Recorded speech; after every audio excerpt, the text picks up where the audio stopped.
It's time for breaking bread with Papa. Hey, don't you know? Hey, it's our goal. Hey, it's time for breaking bread with Papa. Hey, don't you know? Hey, it's also a show. Hey, everybody. Welcome to another edition of Breaking Bread with Tom Papa. I am Tom Papa, and I am your host. I am your bread baker. I am your comedian friend, and I have put together another delightful program where we get to sit and break bread with two very talented people. You are going to love this one, my friends. You're going to love it. We've got Rodney Scott, pitmaster,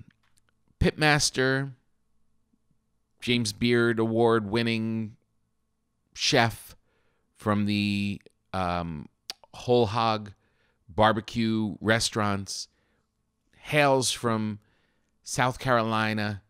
He was on my radio show. He's one of the coolest people I've ever met, and he is one of the top barbecue people of all time, and he is going to be here with us. You are going to love it. He's inspiring and funny and knowledgeable, and he has a new book coming out. He has a saying, every day is a good day. He wears it on his shirt. He preaches it everywhere he goes, and now it is on the cover of his new book, which I really recommend that you pre-order immediately. We're also going to take a quick bite with my good friend Sam Morril, great comedian who's sticking it out in New York City. He is the most active guy during the pandemic, doing shows on rooftops, on street corners, in his shower. He will not stop. He's a great, great comedian, great joke writer, and we will give a call to him and see what he's been up to. He is. I just saw him doing a show the other night. I'll bring it up with him when we call him, and it made me want to get on an airplane and head back to New York. Thank you to our sponsors of the show, Helix Sleep. Yes, the good people that gave me a chance at the best sleep of my life. Yes, Helix mattresses kick ass. Big shout out to them, and thank you for being aboard. And they've been a sponsor before, and I have to say, I don't even need copy when it comes to this company because they are so good. I'm telling you, in this fraught time when we are all confused and tossing and turning, why not fix your sleep condition and get yourself a good mattress? Find your perfect mattress at helixsleep.com/papa, helixsleep.com/papa, P-A-P-A. Go visit, spend some time, answer their questions about your sleep habits, and you will be rewarded with the best mattress of your life.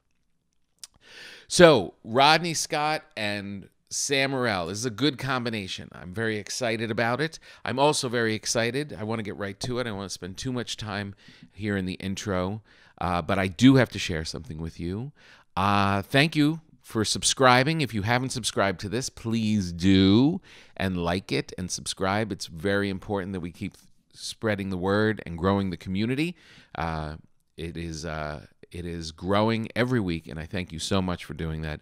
If you can subscribe and have them just show up so you never miss an episode, and you also get all the back episodes, comedy, friendship, food, done. I, last night, went to a restaurant. Yeah, one of my favorite Italian restaurants in Los Angeles. This place called Panzanella's, and we have not been there in over a year because we are coming up on the year anniversary of this whole shutdown situation. And I know that we are coming up on that anniversary because it is also my wedding anniversary. When Tom Hanks got COVID, I was on the way to celebrate my wedding anniversary, and we had a kind of a strange dinner that night, and then came home and then never went out again. And here in Los Angeles, there's been some attempts at doing some dining here and there, fits and starts. We made progress and then took 5 steps back. Last night, as the numbers of people in trouble has plummeted, I know there's all reasons for it, and hopefully it will all stick and the vaccine will hold and everything will be great for us. I'm not here to broadcast the future. I'm here to recall a story from the not too distant past. Last night, you guys, I sat in a restaurant. The familiar smells of this place, it's my go-to Italian restaurant here in Los Angeles. And they converted, it's outdoor, but so warm that I had to take my jacket off. Sorry, Minnesota. And they have these big walls that are all painted kind of tan. It felt like a courtyard in Tuscany. Now I know it wasn't.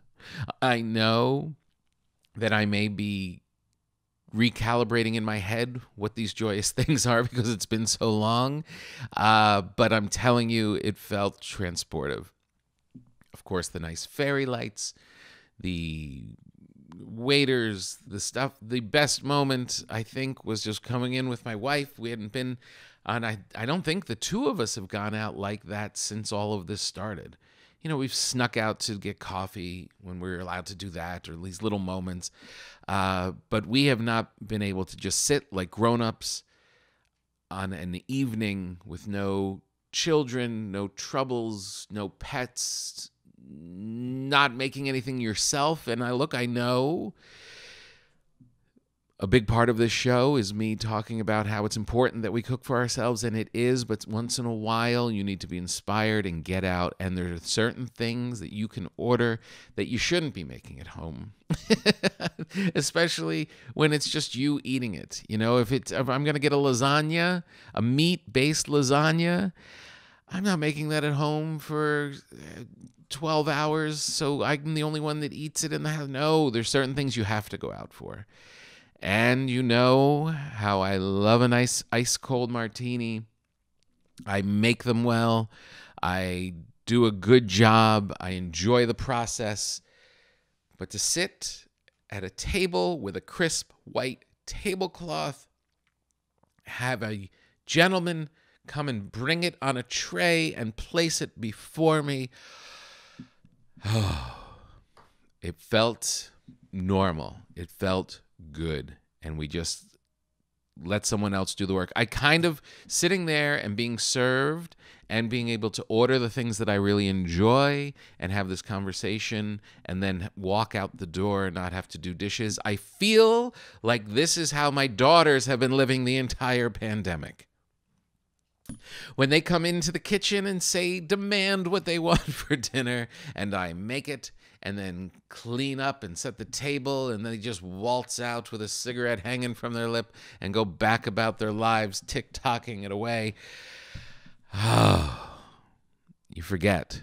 I felt like I was the chef who has been opening his new restaurant and has been working so hard for so many hours for a year straight, just trying to get the thing off the ground. And then somebody invited him to go to a different restaurant.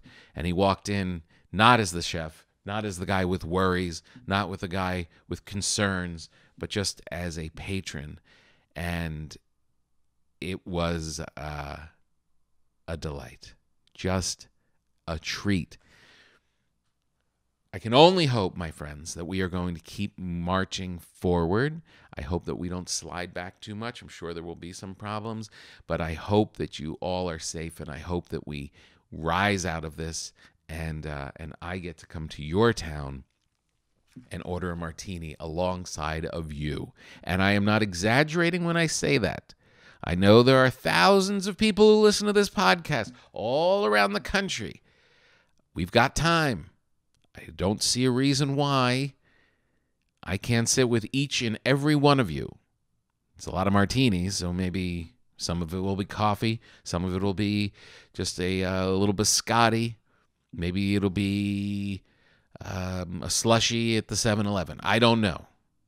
But I do not see a reason why, as we head back out and start doing shows and I get to come to your towns, that we cannot break bread together. Oh, I can't wait. That being said, check tompapa.com, because starting in April, I'm starting to poke out and do some shows. So Omaha, Nebraska, I had to cancel last November. You're the first ones on the list. Omaha, Nebraska, April 17th, I believe. Woo! Get out the shaker. Get out the ice. I'm coming. All right, let's jump into the interviews today. Let's break bread with Rodney Scott. This guy is an inspiration. This guy I am going to make my friend. That's why I do this podcast, to reinforce my relationships with people and also meet new people and experience their ideas and their upbringing and the great food that they've eaten. And Rodney Scott has got a story to tell. I got a copy of his new book that's coming out. You can pre-order it now. It tells the story of him coming along through a family business and then breaking out on his own. He's an artist. He really is. He's thoughtful about the music, about the paint color, but most of all, the barbecue. And this is even if you don't get a whole hog and barbecue it yourself, you should read this book, because it gives you an appreciation for the people who do. It gives you an appreciation for everything that goes behind it. And it is a perfect example of when people put their heart and soul into something and they make something exceptional. That is Rodney Scott. And then, after that interview, we will get on the phone and get a quick bite with my good friend Sam Morril. Go to sammorell.com, look up his specials. He's got a great special that he did during COVID that is available through his website. Such a funny guy. We have such a funny conversation. You're going to enjoy this one. So let's not waste any more time. Ladies and gentlemen, please sit down. Open a bottle of wine, pop open a beer, mix yourself a cocktail, and enjoy Rodney Scott. Hello, Rodney. Hello. How are you? Good to see you again. You too, man. Do I need to adjust anything, lights or anything? Can you get your camera a little lower? Or sit my ass up a little higher? Or will you stop laying down? Yeah. I don't know. Awesome. Good to see you. You too, man. Is that better? Yeah, that looks great. And you sound good. Lights? You sound good. You look good. Bose better do us right. They're not cheap. I know. I have a stack from all of my traveling on the road as a comic. I have a stack of headphones that I've gone through the years. So I just never throw them out, so I just have like this stack. I'm like, man, this is a lot of money spent on this stuff. Yes, I got a bunch of them too. I looked in the box last night. I was like, what was I thinking? I know. I know. And some of them are like big and heavy. Yep. Some of them... I actually have the new Bose wireless ones, which are really light and really nice, and I can't find them. I'm tearing the house apart. Uh-oh. Better find those. I know. I wore my shirt in honor of your shirt. This is my nice. You're doing great shirt. Yes. Just stand in the airport where it at. Yeah. Exactly. Yeah, because last time you were on, you were wearing your Every Day is a Good Day shirt. Yeah. And I love that. I love your philosophy. We're very close in our thought process about the world. Yes. So tell our new listeners. This is I'll do a proper intro when you're offline, so you don't have to blush. Okay. These lights are super bright in my eyes right here. Hold on. That's a little better. Okay. Yeah, there's sometimes I do the radio show with the lights in my face, and I kind of stumble out of the room when it's over. Because behind the ring light is this window, and it's like, yeah. Congratulations on the book. Let's start there. Thank you. I'm excited about that book. It's beautiful. I've got an advanced PDF copy of it, and Good. it's great. Oh man, we'll get into what it's all about because it tells a great story and everything, and great recipes and all this cool stuff to it. But just as a visual thing, you've got to be pretty happy. It seems like it captures the joy of what you do. Man, I'm extremely happy with the book and everything from the way it was written to the story being told to the pictures, everything. Man, it felt good. It felt like a goal was accomplished. Yeah, I mean, it's got a lot of years go into that thing. I mean, you probably could have doubled the size of it. You probably had to trim stuff back. Yeah, we did trim a little bit back. We did. Yeah. It's such a cool thing because it's not just a celebration of what you do and also sharing how we can do it, but it's also a sharing of your philosophy. And why don't you tell the people who are tuning in for the first time what every day is a good day means and where that came from? Man, first of all, every day is a good day means, you can make it great. You can make everything the best of your abilities today. You can be in control of your happiness throughout the day. Right. Excuse me. And it came from feeling a little down, a little disappointed about how I was carrying out my life, and my day-to-day routines felt like they were going in circles. And when you go in circles, you make a zero. And I didn't want to be a zero. I wanted to come out. I wanted to do something different. And I stopped letting the day-to-day routine get me down by saying to myself, every day is a good day. And I control my happiness. I control my destiny. I can get past this if I continuously say it.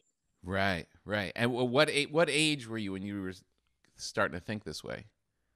Oh man, I want to say I must have been about 30. Uh-huh. I must have been about 30, 31 when I started saying it. Right. And I remember saying it to a couple of people, and some would appreciate it and some would look at me as if I was crazy. They were like, yeah, right. I'm out here cutting wood. Sawdust is all in my boots and in my face and my clothes. And I'm saying to myself, every day is a good day. Yeah. And I say it to the guy next to me. He was like, man, it's hot out here. Too hot for all of that. So I just kept saying it. And I noticed that it made me feel good. So right. Yeah. You say in the book that that someone would ask you like, how you doing? You're like, every day is a good day. I'm feeling pretty good. Yeah. And they'd be like, yeah, but you just went through this bad news and this bad news and that bad news. Yeah. And you're like, it doesn't matter. That's just the stuff I have to go through. That doesn't change where I'm at, where I'm going. Yeah, it doesn't. I heard a bishop say one time, it's a journey. Life's a journey. You're going to encounter people along the way and things along the way that are not meant to be at the end of the destination. So, that's part of the game. It's going to be a speed bump here or there, but you got to keep going. Yeah. And I love the idea that you can change it. You actually said in the book when I wrote it down, I make myself an optimist. Yes. And that attitude is my success. And I like that because it's a lot of times people have the idea that, well, you're just born that way, or it just kind of happens, or you're just always optimistic. But no, you actually have to flip a switch in your head and work on it. You have to flip that switch. You have to maintain control in this way that how your day is going to be, how your day is going to end. And I constantly flip that switch from the worst bit of news to, okay, we're going to get past this sooner than later. Right. And if you sit and indulge in all the negativity, man, you'll never be happy. Yeah. And me, Rodney Scott, I like to party. So I'm going to do my best to have fun as much as I can. Yeah. Yeah. I love that too. I love when you talk about, just to give a little history, we'll go back and tell the people the story. But I loved when you went to Charleston and you were starting to work on the place. And before your opening, in the book, it says that they not only could they smell that you were coming because you were practicing the smoking and you were getting the kitchen ready, but they could hear that you were coming because your music was playing all the time. I thought it was going to be, oh, they heard the machinery, they heard like the stuff. No, but it was your music that was pumping out. And music is a huge part of your whole life. I actually, before we were going, I was listening to Teddy Pendergrass in your honor. Yes, there you go. Yes, that's my era, man. Oh man, that is perfect morning music. You can't start the day off wrong with that music. You can't. And yeah, the music is a bit huge for me. You know, I had to have it in the pits. I had to have it where it could keep me occupied to a point where I can get the job done and then extend that positive feel with some great food. And the average barbecue, people have music playing in their backyards. Yeah. So why not give you that backyard feel just around the corner when you're taking a break for lunch? That was my goal. I want to take you home for a minute, you know? Yeah, yeah. All right. So let's go back. When you're starting out, your father had started doing a little barbecue one day a week out of his shop, right? That's kind of where the Scott barbecue lineage starts. And he evolves and it grows, it gets bigger.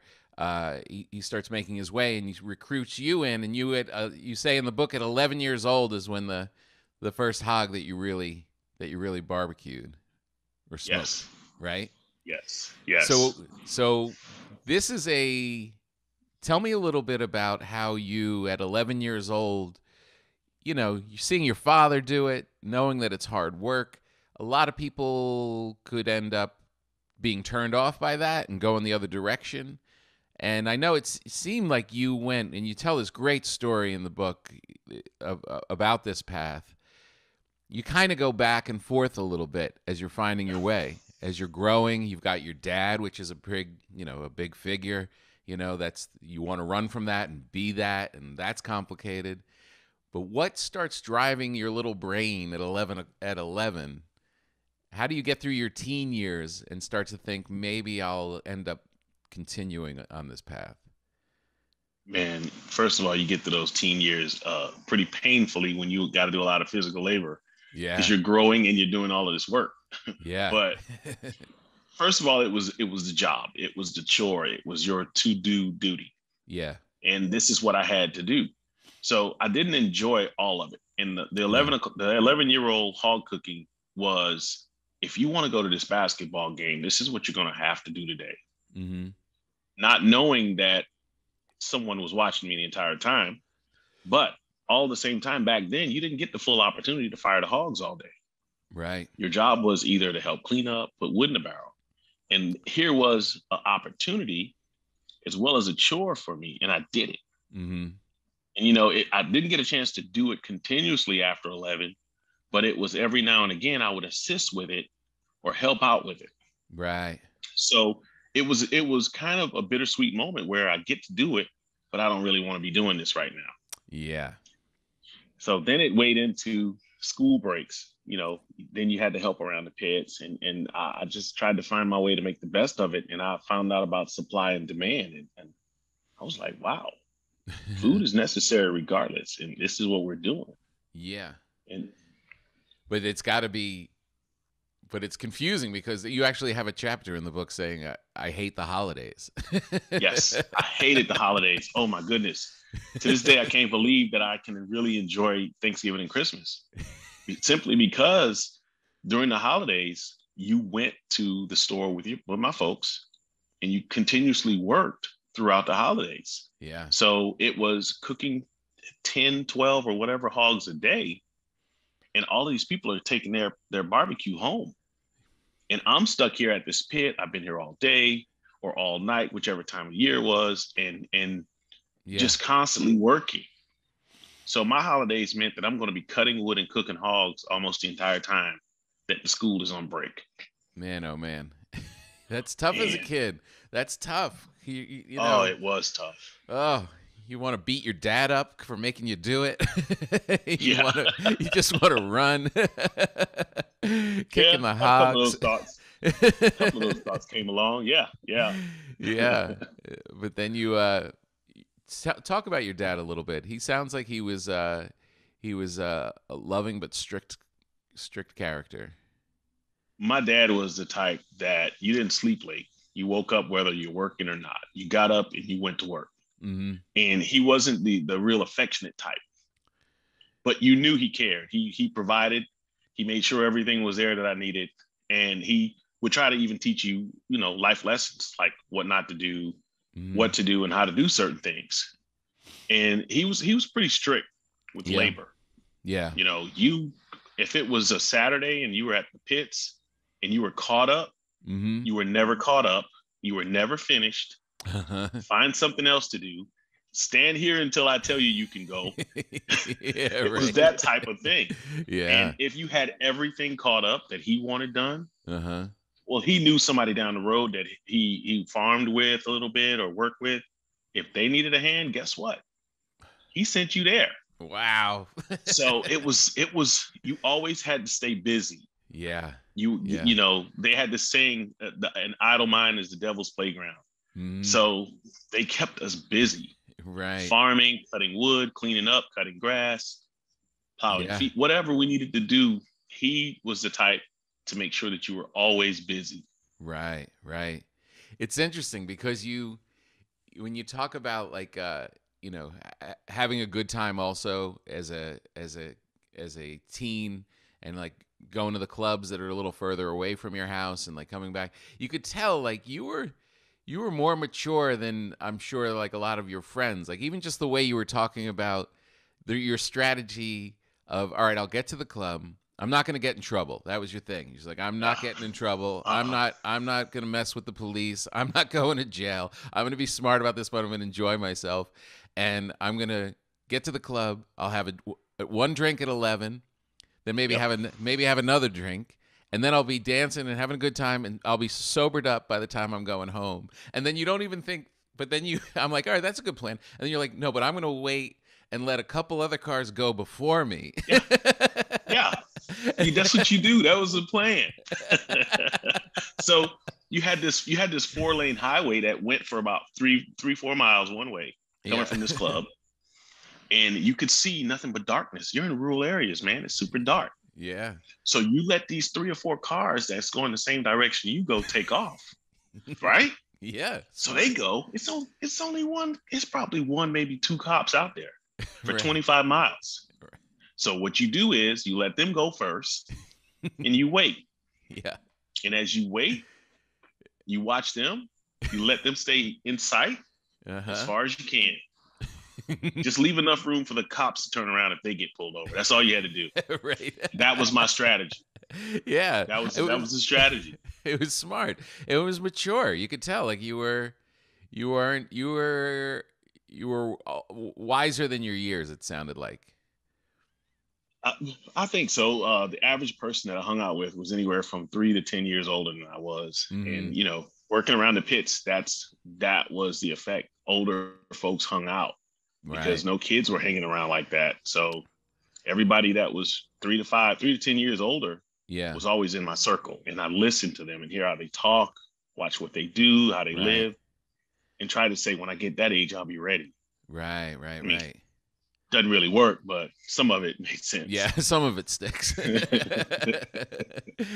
So at what point, you're kind of working under your father and you're learning all this stuff. At what age do you start to kind of own it yourself and start to make little decisions of like, or even want to make decisions of how to make this whole experience better, from the shop to the barbecue itself? When did you start thinking like, I'm going to start putting my stamp on this? Wow. I want to say I must have been about maybe 27, 28. Mm-hmm. And the first thing I did without asking was, my dad was strict on how many hogs we would finish at a time. Mm-hmm. So if we had 4 hogs laid out on the pits, you would only crisp the skin and season 1 hog at a time. Mm-hmm. Right? Yeah. And he didn't want it no other way. So you move that hog to that hot pit and the next hog over to that hot pit. Right. And you only use 1 at a time.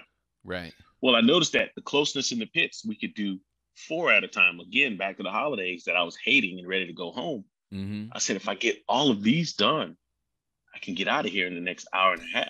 Mm-hmm. So I decided to put my signature, the first piece of my signature, on getting 2 to 4 hogs done at once. This way, we're so far ahead of the game because we're super busy. Right. And by the time they pull that one hog and they're asking for the next one is ready to go. Right. And so I sort of created a slim little adjustment on things, you know. Yeah. How did But he take it? He did not like it at first. Uh-huh. Until he noticed that we got behind during one holiday, and he said, "Y'all need to hurry up." Mm-hmm. And I said, "I got 2 ready." And he would look at me, "You got 2 ready?" "Yes, sir, I got 2 ready." So that was the first time that I started to put my little stamp on 1 or 2 minor changes around what he taught me. Right, right. Very cool. I also like the idea when you change the color of the building. Yes. Tell me that Thank you, story. Miss Deborah Wallace. Deborah Wallace, home economics, taught us that there's an inside thought in the brain somehow. I can't, explain it. Uh-huh. That the average fast food joint has red, yellow, and orange colors. So if you're riding the interstate, those colors say, "Hey, come here, Right. come on," right? Yeah. I did not want to be the average fast food joint. I wanted to get your attention, but I didn't want to look like everybody else. Right. So during this time, I discovered the Carolina Blue. And I said, wow, that's unique. It's not orange, it's not red, it's bright. Mm-hmm. So I asked, I said, "Can we paint the building?" And my mom said, "Yeah." I said, "Can I pick out the color?" And they let me pick the color out. And here came the Carolina Blue. Nice. And I said, and I was coming from school one day and I saw the paint. It was passing by. And I looked at the building before we got there and I said, perfect. This should be the color that everybody sees from everywhere. Yeah. In this area. And here we are, still sticking with that Carolina Blue. Oh, it's so sweet. It really does something to you. Like when you look at it, it's energetic, but it's soothing at the same time. Yeah. I've heard things that it's supposed to be a calming color. Mm-hmm. And it's also supposed to ward off evil spirits. I don't know. It seems to be working. I hope so. So when you by the time when did you end up going to Charleston? When did that move happen in the story? Man, 2016 was when the adjustment started for Charleston. Okay. We started getting the construction together, mm-hmm. Started getting the paper up in the window, getting the restaurant situated, and we opened February of 2017. Okay. So by this time, Man. I think I'm about 40. Right. Man, that's 45, 44, 45. So the shop in Hemingway was you going for a while. Yes, I've been going from Hemingway now, going on about 6 years. Uh-huh. Yeah. But no, I mean, like you had been doing that for a while before you go to Charleston. Yes, I've been doing that for quite a while before I went to Charleston. Yes. Right. Yes. Okay. I thought that Charleston my entire life was in Hemingway. Yeah, I thought Charleston was earlier. I thought that you made that jump. That's pretty recent. Recent was when we opened the restaurant. Yeah. In 2010 was when we started doing events in Charleston. Right. So that Charleston kind of adopted the Rodney Scott whole hog tradition in a sense that, hey, we got food here in Charleston, but if you feel like it, there's a little area a little further out. Mm-hmm. So Charleston kind of, mentioned us every now and again in their scene, especially when we did Wine and Food Festival that they did every year here in Charleston. Right. So that kind of got us the recognition in Hemingway. Oh, I see. That led to the thoughts and ideas and right. to moving into Charleston. Right. I'm very interested in when people do things great, how you end up doing it consistently. Like how, I mean, because there's these main, like, your sauce is a big thing.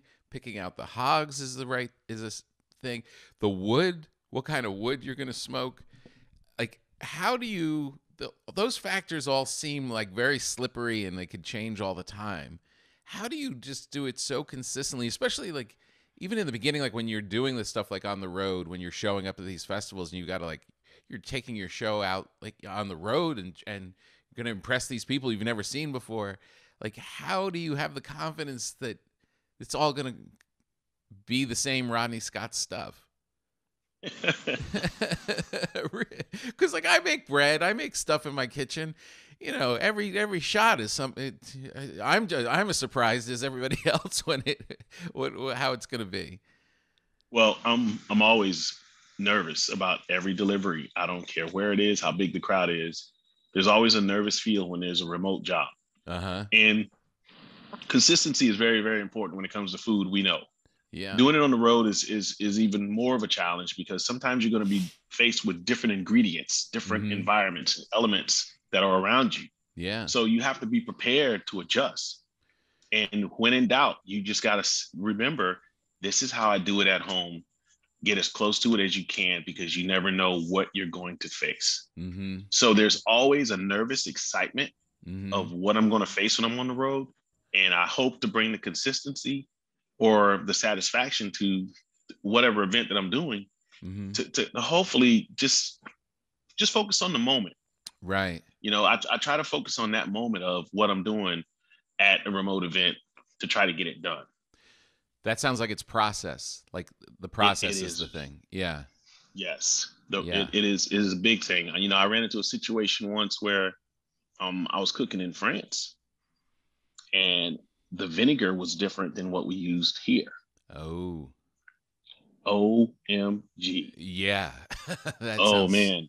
Huge. It was scary and it was time for an adjustment. And one thing I learned about going on the road is if you have a whole hog to do, don't be afraid to carry a couple of other ingredients with you just in case. And that's the only other thing that gives me confidence when I'm on these remote jobs about getting consistency. Yeah. Because if you carry a little extra, you may need a little more of this. You may not need as much of that, or you know, that's the only satisfaction I can give myself. Right. When I'm doing these remote jobs, because each one scares the hell out of me. Yeah, it sounds terrifying. Oh man, you're faced with. I mean, because the sauce is. I mean, is the sauce that? Would you put sauce above the smoke? As far as what's going to change alter the flavor of this end product? Oh man, I pay attention to it all. I don't know if I would put the sauce above the smoke. All depends on where I am. All depends on what equipment I'm using as well. Right. There was another time that I had to cook with a wood that was apparently nothing like I've ever used before, but it had the same effect and aroma. Then you have the different equipment where one job I did, you had to put the hot coals on the tray and push it in under the hog. So it was always, you know, there's always an adjustment when you're on the road. You just got to mentally and try to physically be prepared for whatever you're going to face. Right. Yeah. Holy cow. Tell me about the sauce, because South Carolina has, there's different styles, right? So it's not like, it's not like just you go to South Carolina and you're going to get this kind of sauce from coast to coast. South Carolina is known for about 3 sauces, maybe 4. I don't know. You have vinegar and pepper, which is like the southeastern part of the state. Then there's mustard that's in the Midlands, the middle part of the state, which is Columbia area and all of that is pretty well known for mustard. And you also have this ketchup or tomato base, the northwestern side of the state, like I guess the Greenville area, where Clemson and all these areas are up there. Right. Some folks have mentioned having a tomato base over that way. Yeah. Now, you have a lot of people who move to South Carolina who bring their own unique styles as well. So it's hard to say that it's only those 3 styles here. Right. You have people from different regions that are coming in and introducing their versions of these sauces, and some different. And yours is like, more. vinegar pepper, right? Yes, we're more of the vinegar pepper. Right. More vinegar pepper. You know, I never heard of molasses sauce until I was in my late 30s. Right. When I found out about sauce being made with molasses, and I was like, wow, yeah. I've been under a rock. What's so great about your book is it's unlike any other cookbook in not only the story it tells, that of course makes it unique, and the positivity I love, of course, but also the scope. Like, you're going along, you're like, okay, so he's cooking whole hogs, and I'm like, how is he going to tell me how to cook this at home? Like, how am I going to? And then there comes this chapter of, you're telling us how to build a pit in our yard. I mean, Yes, you're the only cookbook, I'm sure, that has cinder blocks as part of the recipe. Cinder blocks, the giant, what do you call the big 55-gallon stoves? Yeah, the burn barrel. The burn barrel. I mean, this Yeah. is serious construction you're asking me to do. Watch out, HOAs. Watch out. Oh man, but it's exciting. You're like, holy cow, I can make a pit myself. I can actually have a pit. The beauty of how we do it in the book is you can build it, and because it's cinder block, you don't need masonry. You just lay it there. You don't need any mortar to make it stick. You can take it back, take it apart. Wow. So you can build it. When your HOA president leaves home for the weekend, you can build this thing, and by the time they get back, you can take it back down, and they never know you were in the yard. They'll never know. Man, oh man. And where do you find hogs? Where do I find hogs in Los Angeles? Oh man. Wow.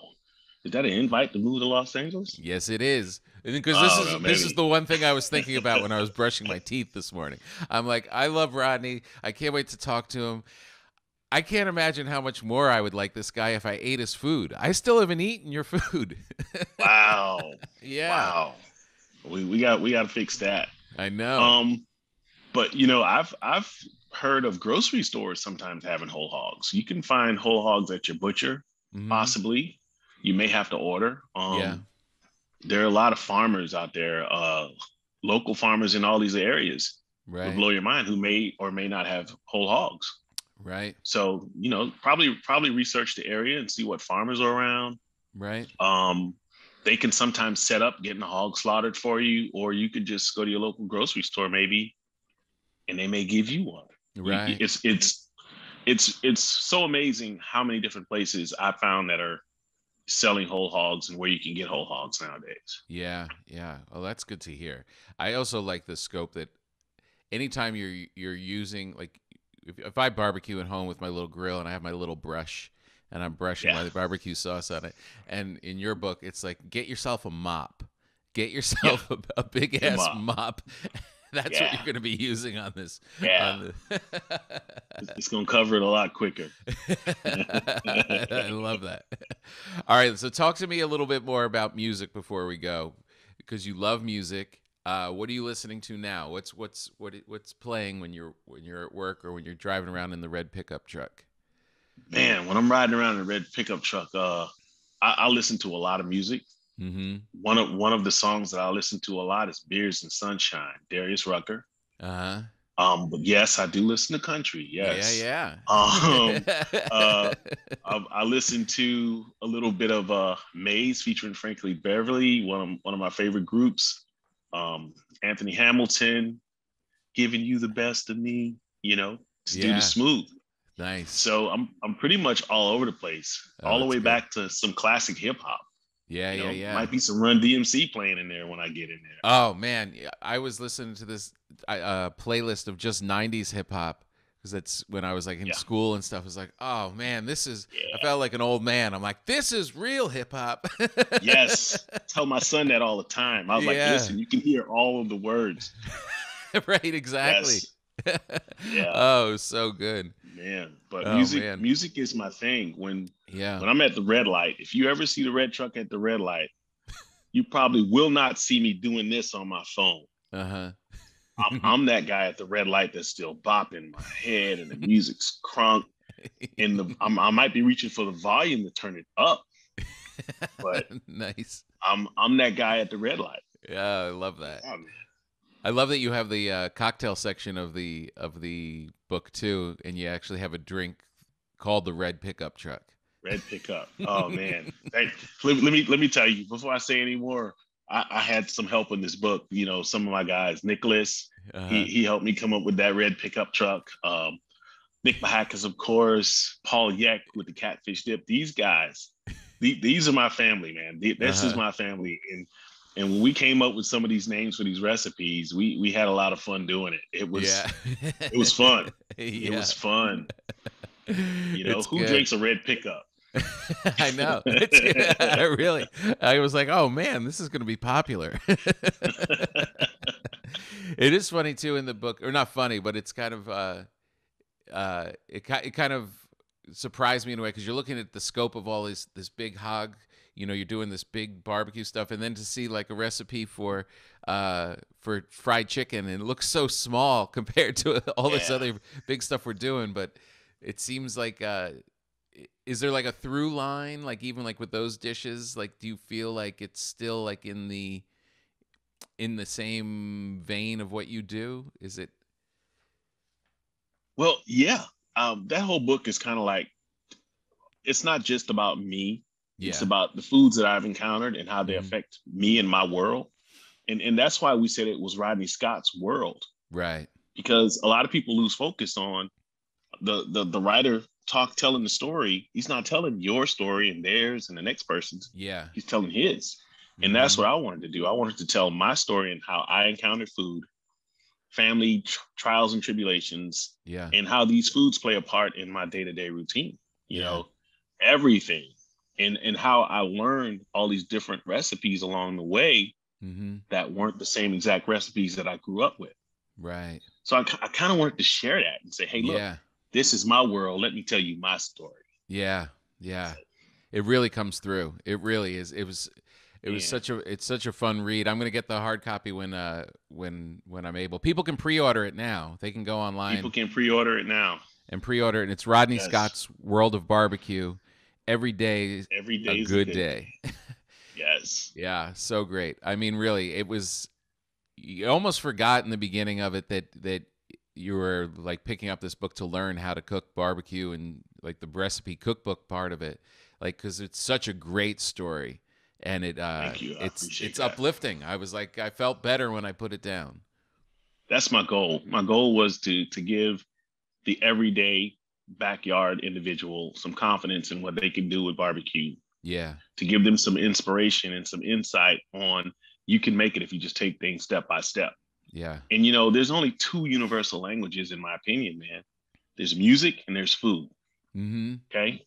That book would never be big enough for me to put all the music in there that I'm interested in. So it's like, hey, let's go. Let's tell it through food. Yeah.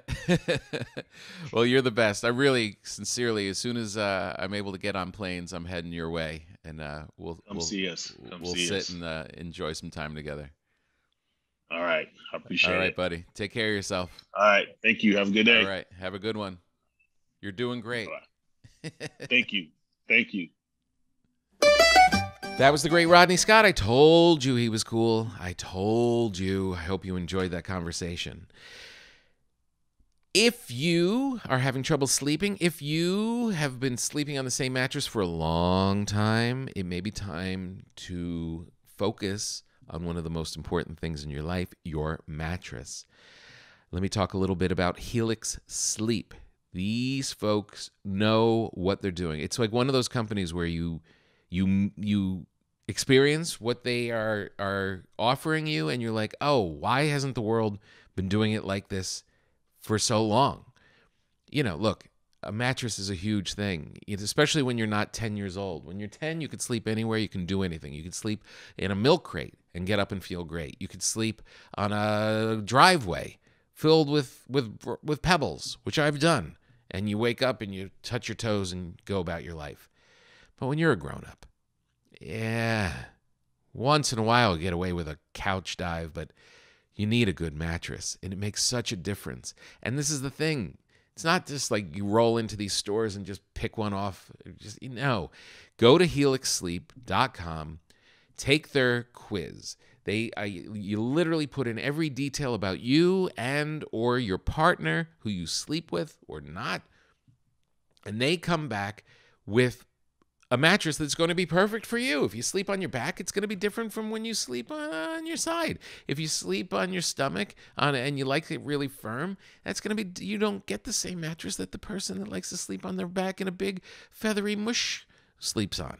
So go and take this. I'm telling you, it has changed our life. They came, it delivered, and we boxed up the old one, got rid of it, and we have been sleeping so much better. Helix Sleep has a quiz. It takes just 2 minutes to complete, and it will match your body type to your sleep preferences. They have several different mattress models to choose from. They have soft, medium, and firm mattresses. Mattress is great for cooling you down if you sleep hot, and even the Helix Plus mattress for plus-size folks. Mattresses come right to your door, and they're shipped for free. You don't even have to go to a mattress store. That's the best. It was awarded the #1 best overall mattress pick for 2020 by GQ and Wired magazine. So here's what you do. Just trust me on this. Go to helix.com/papa, P-A-P-A. Take their sleep quiz. Get a mattress. 10-year warranty, and you get to try it out for 100 nights risk-free. Come on. 100 nights risk-free. Take your old mattress, put it against the wall, sleep on this, and if after 100 days you don't want it, they'll come pick it up and take it back. Yeah, pretty great. Helix is offering up to $200 off all mattress orders and 2 free pillows for my listeners. Go to helixsleep.com/papa, P-A-P-A. Thank you, Helix. And now, let's grab a quick bite with my good pal, Sam Morril. Let's get him on the line. Hello. Sam. There we go. Ah, there you are. How's it going, man? It's good, man. I'm not on yet, am I? You are. Oh my God. I know. You don't waste a minute. No pillow talk or anything. No. We're busy people. We've got 2022 to think of. Oh yeah. This is crazy. Oh, it's going to be such a good time. I can't wait. You actually gave me real before times comedy hang envy the other night when Rachel texted me. And she's like, I'm just at a hotel where Sam did a show, and now we're having drinks inside. I was like, oh, what's happening? Well, this isn't making it sound like this is like an Orthodox Jew wedding level of problematic here. No, the show was outdoor, like greenhouse style, open windows, and we did have a drink together afterwards. Though. Oh, it was so heavenly. I know you're doing it the right way, but I mean, you are actually more than anybody. You are the king of New York pandemic comedy. Sure. I don't think I'm up against anybody. I think everyone else is like, fuck it. I don't want to do it. It's really true. I think they saw it. That's like the one special where they're like, yeah, I'm good. I don't need to do that. No, that was fun as hell though. I'm going to do that again I'm going to do rooftops again in the spring. Why not?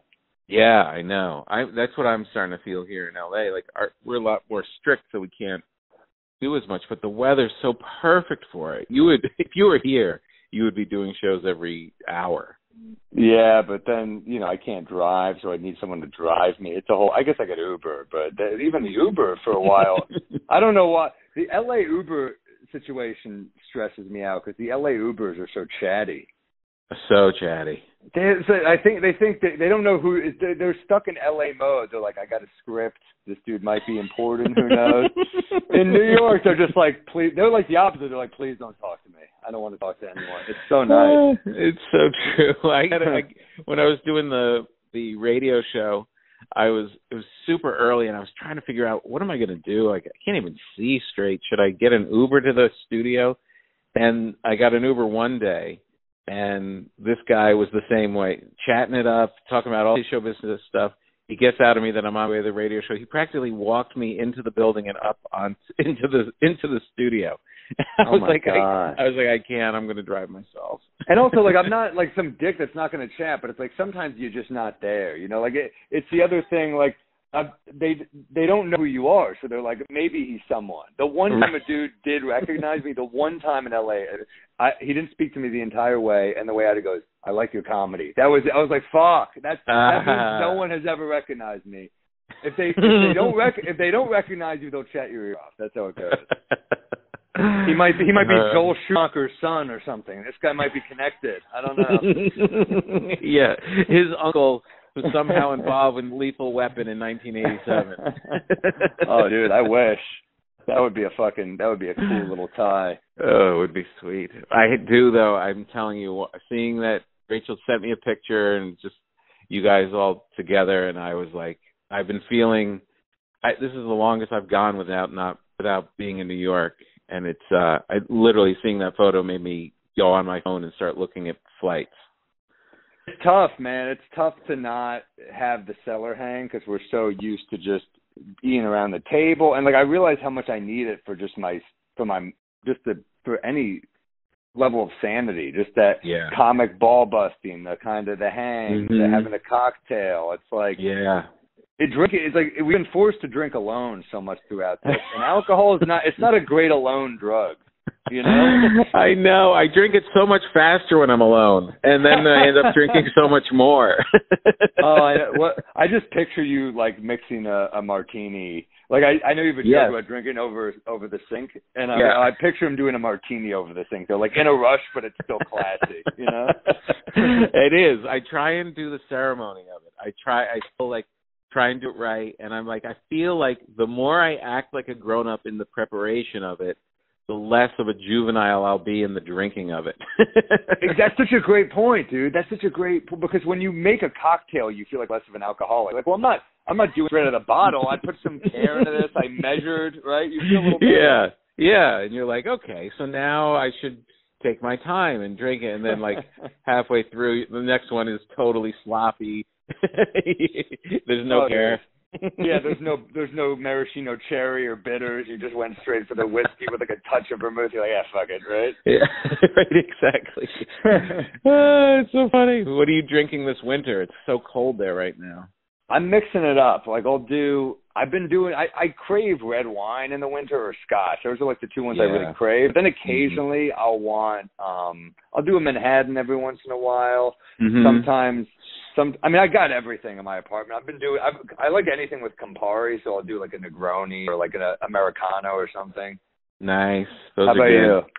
Yeah, I've been going. I've just kind of like ventured back to martinis recently because it's been getting warm out here. LA tricks you into thinking that spring starts in February. Like, oh man. All of a sudden you're like, should I be going to a baseball game? What's happening right now? So I started breaking out martinis, but right before that, same thing. It was the Manhattans once in a while, because that was very cozy by the fire. And scotch is I can only do scotch if I'm not drinking at all, like before dinner and during dinner, and then like the meal's over and like a little later at night, I'll sit with a scotch. But nice. A winter scotch is nice. It's so nice, and it doesn't mess you up. You don't need a lot of it. But if I'm drinking earlier, it's been a lot of red wine lately for sure. It's great. It's so good, man. It's tough. You know, I love wine because I feel like the hangover's not as bad as when I do like that bourbon hangover. You start to question shit. In a pandemic, in the winter, when you look out and it's snowing everywhere, and you're like, well, I wasn't going to go out anyway, but now I know I'm not going out because it's my fault. You start questioning shit. Yeah. It's the worst. It's really true.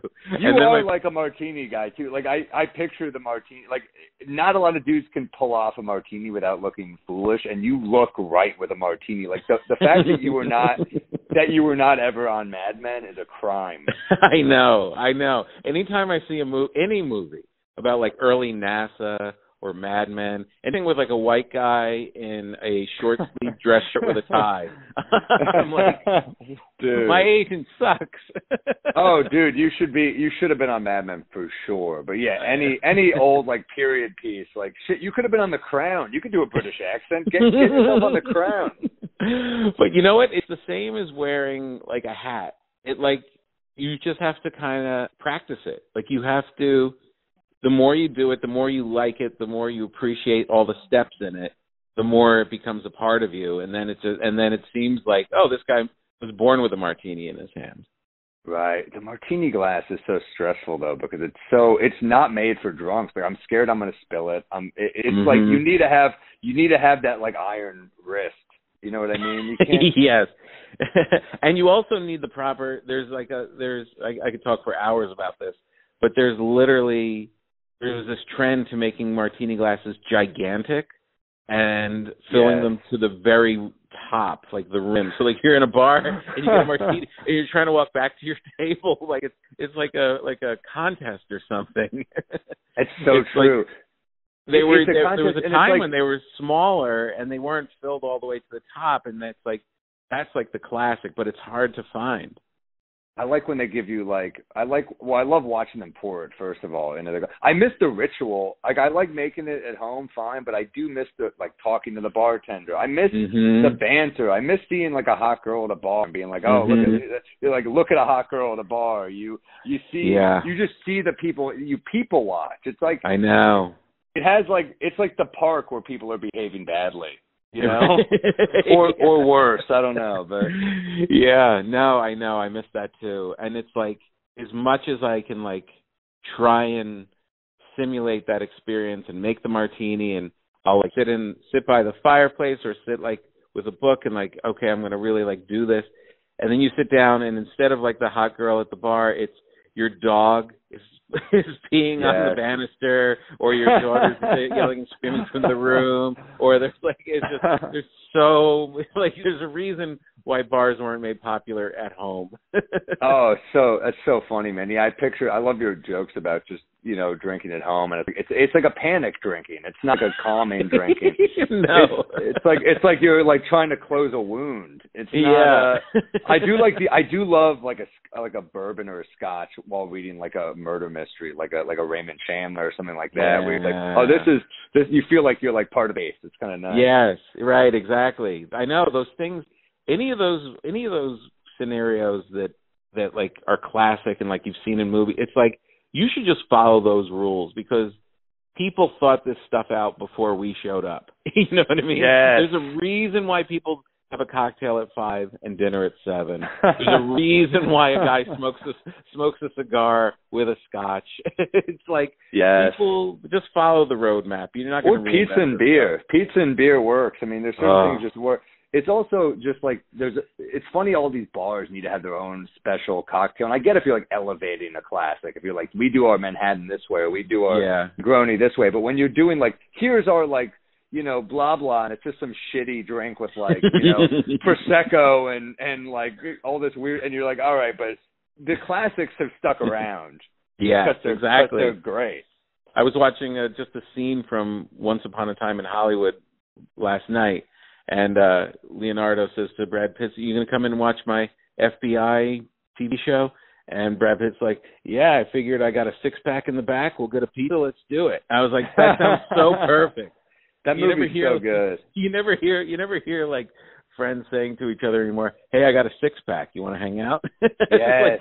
Like, we should go back to that. It's perfect.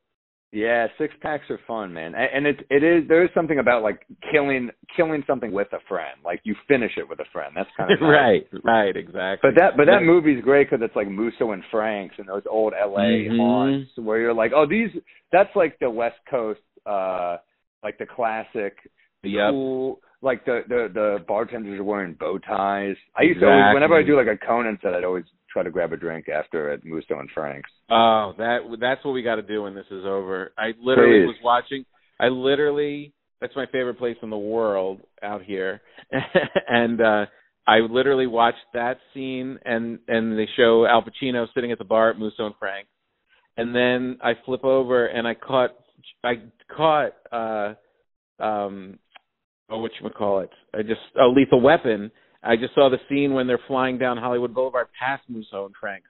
I was like, dude. Oh, it's calling me. Oh, yeah, Lethal Weapon, man. That movie, it's crazy. It's hard to give Mel Gibson props these days because he seems like he's just lost his mind. Like those pictures I see with him with like the twirly beard, I'm like, you're not supposed to grow that type of facial hair when we already think you lost your mind, dude. Right. But Lethal Weapon, Riggs and Murtaugh, it's just Shane Black is like, I'll see anything that guy writes, man. I'm obsessed with like so good, like Nice Guys. I love Kiss Kiss Bang Bang. I love all of his stuff. So good. Oh man, I mean, you know, there's some 80s stuff. There's a little too much saxophone for sure. Saxophone in the 80s. Oh no. Yeah. That's so true. But no, so great. But really, just seeing the lights of Musso and Frank's, I was like, oh, we've got to get close. We're almost there. It's classic. Those places need to stick around because you know you hear about these classic restaurants closing, and it's just tragic. I mean, you don't want to lose these places. They've stuck around for a reason. You gotta keep them alive. 100%. 100%. All right, man. Well, thanks for inspiring me. I'm gonna go book a $99 round trip to New York from LA. Well, it'd be great to see you, man. Let me know. All right, I'll talk to you soon. All right, talk soon, Tom. All right, buddy. Bye. All right, that's the big show, everybody. Thank you to Rodney Scott of Whole Hog Barbecue. Thank you to our good friend Sam Morril. And thank you mostly to all of you listening out there. I hope you had a good time. I hope you spend the next week enjoying some good food, some good laughter, and some hard work as we make our way to the future where, as I said before, I will come to your town and we will break bread together. Thanks for listening. Subscribe. Tell your friends to subscribe. Spread the word. Like it. Send an old-fashioned letter. Whatever way it works for you. You're the best.